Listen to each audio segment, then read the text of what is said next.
Hello and welcome to round 6 of WIXOSS October Ceremony 2022.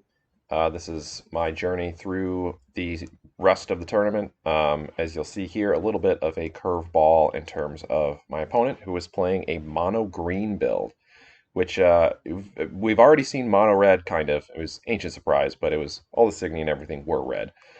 We did see full mono white, and now we've got mono green. So I guess we're kind of hitting all of the rainbow. This one especially, green is considered one of the weaker colors in WeCross right now, so I was very surprised to actually see any mono green build at all, much less, in the ceremony. So there's a lot of things that I'm not sure what to expect with this build.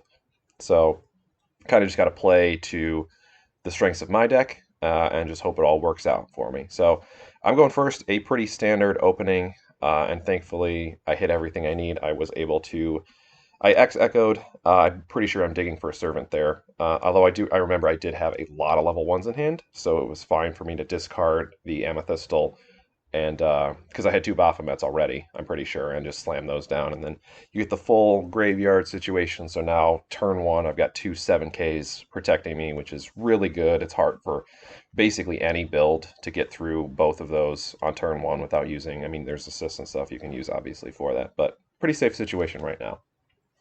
So my opponent grows as normal. She does play GGG as her first piece, which is going to keep her enter stocks high. Again, I'm not 100% sure in terms of what to expect. I'm expecting something like, Dance in the Lance, just one of the green pieces to help push damage in the future, and just hope that all goes through. So the singing that she just played, when it comes in, that's why I'm kind of motioning here. It swaps two of my Signy. Both of them are Baphomets, so functionally it does not matter that they have switched. They have switched lanes, but it doesn't really matter because they're technically the same Signy. But it does get a bonus when they do switch lanes. And then the next card here is Noborabetsu, which if you faced any, especially Uchu decks or like control heavy green decks, probably pretty familiar with that card. That's basically whenever you attack into an open lane, if there is a Noborabetsu, you can move the Noborabetsu to be in front of whatever that lane is, and then of course, take the hit and all that stuff. So the first hit is actually a servant, which is not the best possible thing. You'd like to have that with servants in the graveyard to recur them, to help that out. I didn't have one, so I don't even see what I grabbed. But I do have a servant for the actual attack, thankfully. So clearly the X Echo did a good job of keeping me safe there. So moving into turn two, still a lot of unknowns about what this deck is capable of. I'm assuming it's going to be very enter heavy. I did earlier in the tournament, if you've been watching, I did face a big bang assist. And to be perfectly honest, it's actually not even something I'm considering right now. That can be a potential blowout swing in terms of stopping a full slate of Signy attacks, but I'm just kind of making it through the early game. Again, basically, whenever you're against something, especially that you're not very familiar with facing, you kind of just do your best and just hope that your deck will continue to operate the way that it needs to, and you just kind of get to the end that way. So, Grown to Machina to vanish, cleared the lanes open. She flips into a Akafuku, which basically nullifies all my other Signy attacks if they were to do damage. Relevantly, it does not stop the sab. If the Sabnock would have gone in, then it would have vanished the other Signy, so there was no real use in doing that. I kind of just downed Baphomet to get that downed, because there are life bursts and stuff that can hit it, so I figured might as well hit it. No guard, so feeling pretty good so far. My opponent did mention that we talked before, as we were shuffling up, that she had just never seen guards throughout most of the tournament, and it's seeming, at least right now, that that's continuing to be the case, which is, I mean, I'll take it. So if whenever you can get advantage from that way, I mean, that's free damage that you're blocking whenever you can successfully use a guard. So you obviously try to get as many of those as you can. So Rose and Wolf, of course, the GGG will trigger. Get an enter charge off of that, and move on to her second turn. So my board is pretty good. I got two 7Ks and a 10. I am currently vulnerable to Parajulis at the moment, so that's something that I will need to think about. I see one in her enter. I didn't see if she entered that for the turn, or I don't remember where that came from. that may have come from her life cloth. But the fact that it's there makes me feel nice that I don't have to worry about my Signy getting vanished. She goes into Sanga Aerial to give Akufuku Lancer, which Akufuku is big enough to vanish the Sabnok, as you see. The burst is... I don't think there was a burst there. The other two Signy just swing under and then damaged. I did not have a guard there, so the Amethystal will just go to the enter zone. So I'm on to my turn 3. I feel a little bit behind. She's still got 5 life cloth left. So again, hoping to just continue that pressure. I put a Baphomet here. I'm not sure in terms of... I feel like there is a certain threshold in which you need to kind of slow down the milling process in this deck. Because if you're not careful, if you just slam down Baphomets all day, you actually can threaten to mill yourself out, which is... It was one of the videos that you did not see that I was not able to record when I faced the Tamago Center. It was a slower game anyway. I did have a lot of Baphomets that were coming in, and I actually was very close to decking myself out in that game. So this is also somewhat fresh in my mind to try to not go too heavy. You know, make sure I have some semblance of value in there that I can recur if I need it, but not to go too far. So the Die Bright Enter effect happens. I discard what looks like a Baphomet there to draw 2. Well, choose 2. I bin the Steampunk. The main draw of Steampunk is to just provide super late game value if you're in a situation where you're like, hey, I need to have a body because, you know, my hand is empty kind of thing. You know, you down your 2 assists and just bring that back. It also, of course, combos with souls and also exceed costs that you can then use Steampunk as a removal option as well. So you'll see I actually remove the Deus Zero Soul. The Deus Zero Soul does not have an effect, but Deus's passive ability that whenever a soul, basically any Signy that are opposite a Signy that has a soul attached on your field get minus 2k passively. Noborobatsu being exactly 2k, I basically just attached the Deus Zero Soul. Even though it doesn't have an ability, the fact that it was a soul and attached it to a Signy, it provided the Deus static effect to clear out the lane. So I had 2 open lanes that way. Seeing what I see now, I wish I may have gone into putting a soul out there underneath Anna Mirage to try to vanish the Akufuku and continue to put more pressure on my opponent.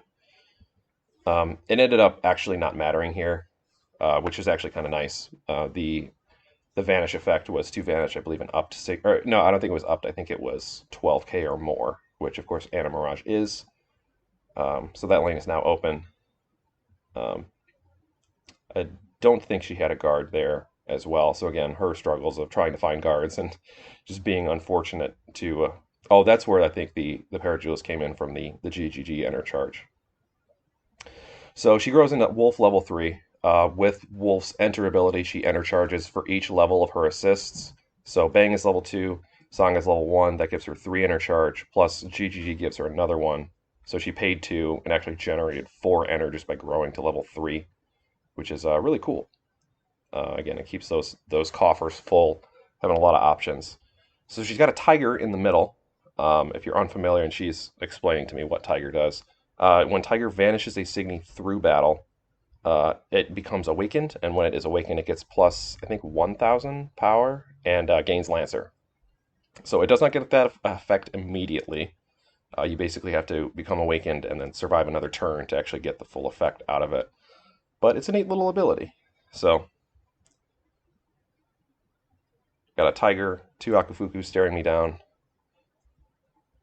One of my lanes is open. I do have a Signy here. I don't remember off the top of my head if Deus's effect actually persists through opponents' turns or not. It doesn't really matter because Tiger's still bigger. Baphomet's only 7, so even if Tiger is 12 naturally, so it's still bigger. Even if it was a 10, which is like the lowest threshold for level 3s, it would still outmatch it. So it doesn't really matter. It's just something to keep in mind. So she does dance in the lance here. So she's got a Akufuku in the open lane. The other 2 Signy both have Lancer and are bigger than the Signy I have. So threatening a full board of damage coming at me. I'm deciding here what to do in terms of what I should grow. I believe Have I already done that? Maybe that was a different game where I grew. Um, I think that was a different game. I grew Machina to no value, but it looks like I mean, Machina is level 1 right now, so clearly, I think that was a different game I'm thinking of. So I do go into Machina Smash. Um, I'm kind of worried about the Tiger because if it becomes awakened, it's a little harder for me to get rid of. The 10Ks are really easy for me to remove, basically at no cost, so I wasn't terribly worried about those. Um, I would have ideally, I would have liked to have removed the Akufuku in the open lane just for the sake of the Lancer effect. Obviously, is very good for doing damage, but it also provides energy when it does that.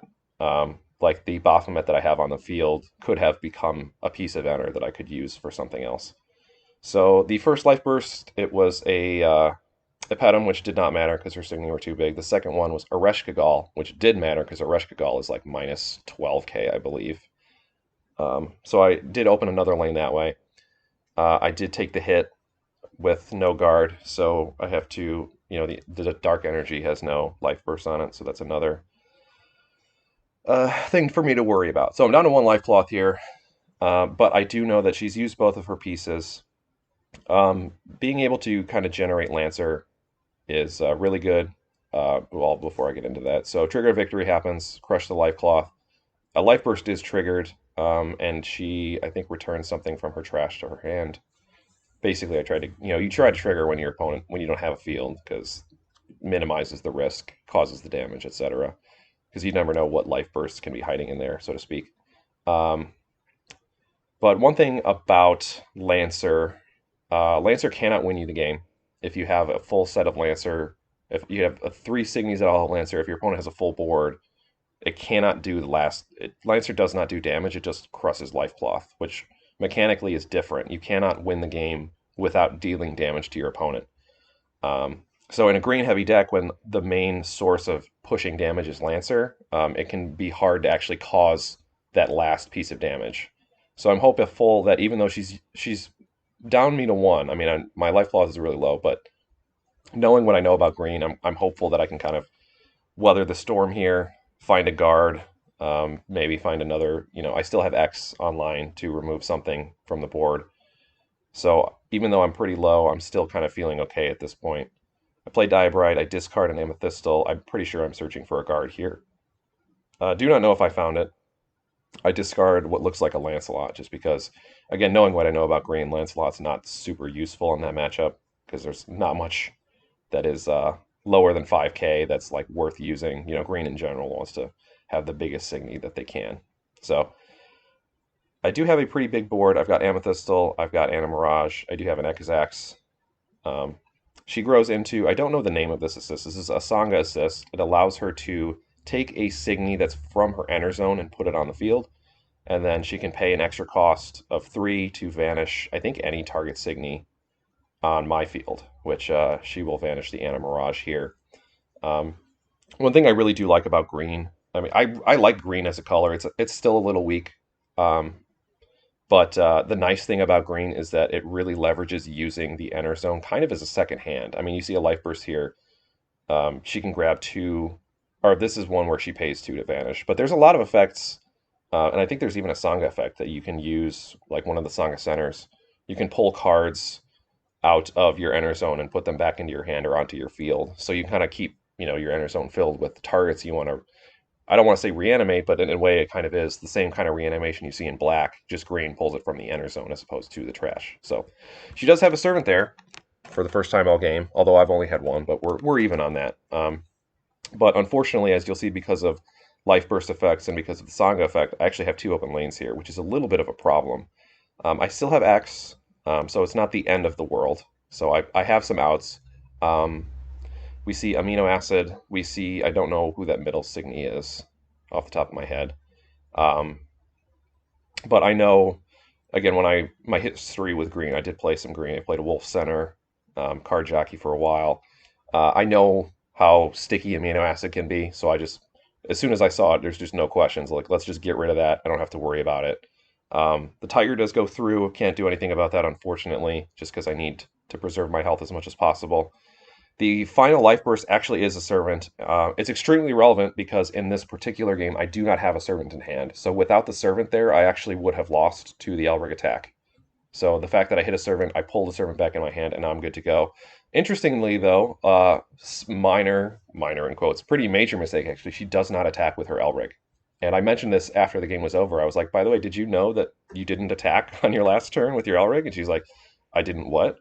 Um, in this particular game, it ended up not mattering because, as you saw, servant life burst. I have a servant in hand, so I would have survived the attack anyway. But it's the kind of thing, especially in the heat of the moment, a lot of things going on, a lot of things to keep track of.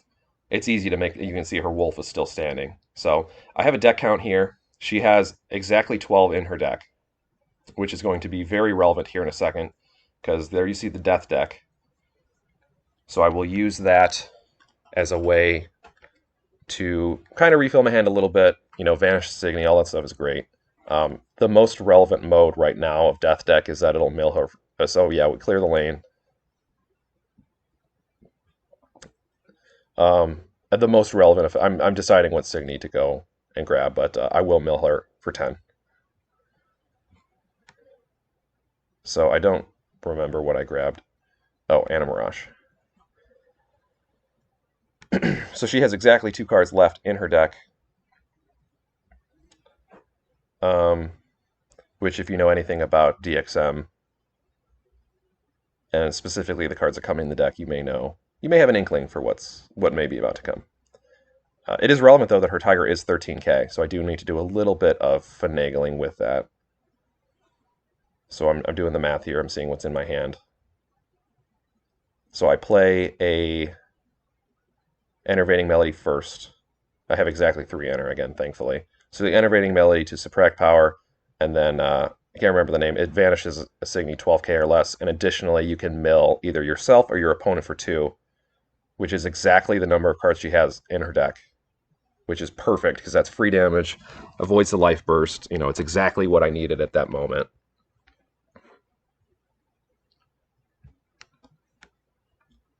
And staring down 3 open lanes.